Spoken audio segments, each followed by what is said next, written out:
বঙ্গোপসাগরে সৃষ্ট লঘুচাপটি আরও শক্তিশালী হয়ে সুস্পষ্ট লঘুচাপে পরিণত হয়েছে। এটি ক্রমেই শক্তিশালী হয়ে ঘূর্ণিঝড়ে পরিণত হতে পারে বলে জানিয়েছেন আবহাওয়াবিদরা। তারা বলছেন, ঘূর্ণিঝড়ে রূপান্তরিত হলে এর নাম হবে রেমাল। ঘূর্ণিঝড়টি আগামী রোববার নাগাদ বাংলাদেশ উপকূল অতিক্রম করতে পারে।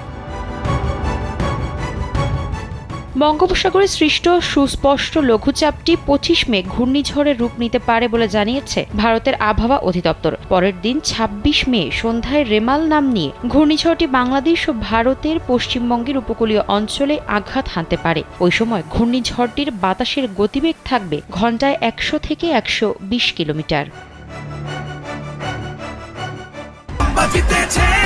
মিনিস্টার ফ্রিজ কিনুন, হাম্বা জিতুন, আরও আছে আকর্ষণীয় উপহার।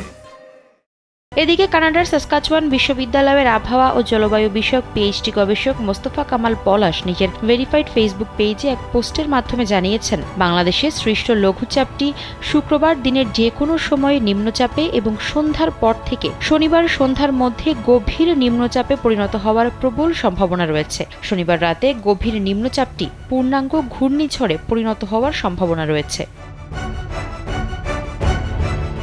আবহাওয়া পূর্বাভাস মডেলগুলো থেকে প্রাপ্ত সর্বশেষ পূর্বাভাস বিশ্লেষণ করে তিনি জানান, ২৬ তারিখ সকাল থেকে ২৭ তারিখ দুপুরের মধ্যে যে কোনো সময় ঘূর্ণিঝড়টি ভারতের পশ্চিমবঙ্গের দক্ষিণ ২৪ পরগনা জেলার উপকূলবর্তী এলাকা থেকে শুরু করে চট্টগ্রাম বিভাগের কক্সবাজার জেলার উপকূলবর্তী মধ্যবর্তী যে কোনো স্থানের ওপর দিয়ে স্থলভাগে আঘাত হানার প্রবল সম্ভাবনা দেখা যাচ্ছে।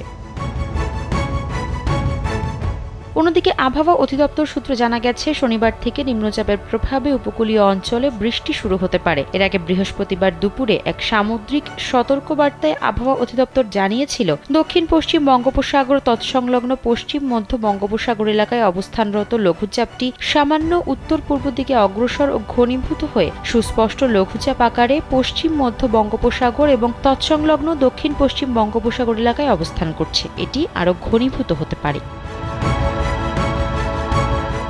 উত্তর বঙ্গোপসাগর ও গভীর সাগরে অবস্থানরত মাছ ধরার নৌকা ও ট্রলারগুলোকে পরবর্তী নির্দেশ না দেওয়া পর্যন্ত উপকূলের কাছাকাছি এসে সাবধানে চলাচল করতে বলা হয়েছে। একই সঙ্গে তাদের গভীর সাগরে বিচরণ না করতে বলা হয়েছে সতর্কবার্তায়। প্রাকৃতিক নানা কারণে সমুদ্রের কোনো স্থানে কেন্দ্রাভিমুখী ঝোড়ো হাওয়ার অঞ্চল বা লঘুচাপ সৃষ্টি হয়। ক্রমান্বয়ে এই ঝোড়ো হাওয়ার অঞ্চলটি শক্তি সঞ্চয় করে সুস্পষ্ট লঘুচাপ, নিম্নচাপ, গভীর নিম্নচাপ এবং শেষে ঘূর্ণিঝড়ে পরিণত হয়।